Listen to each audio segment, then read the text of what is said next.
ఆహా! మస్తుందిలే. ఏంది ఇప్పుడు నువ్వు మాకు చెప్తున్నావా? ఎవరికి రాదు ఇప్పుడు ఎగ్ కారం దోస.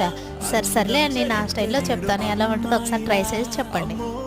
ఉల్లిపాయలు, ఎండుమిరగాయలు, 4 వెల్లుల్లి రెబ్బలు, టమోటా, కొంచెం అల్లం 2 రెబ్బలుగా కోసి పెట్టుకొని మొత్తం మిక్సీ పట్టుకోవాలనమాట. మిక్సీ పట్టేటప్పుడు జీలకర్ర, సాల్టు, కొంచెం చింతపండు వేసుకొని అయితే మిక్సీ పట్టుకోవచ్చు. అంటే చింతపండు అయితే స్కిప్ చేసుకోవచ్చు, అది మీ ఇష్టం.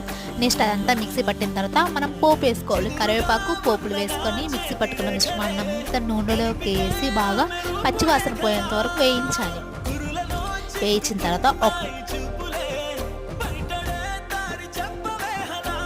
తీసుకొని 1 లేదా 2 ఎగ్స్ తీసుకొని మనం ఎప్పుడైతే బాగా పచ్చివాసన పోయేంత వరకు మిశ్రమాన్ని కలిపామో దాన్ని దీంట్లోకి వేసి మొత్తం మిక్స్ చేయాలన్నమాట.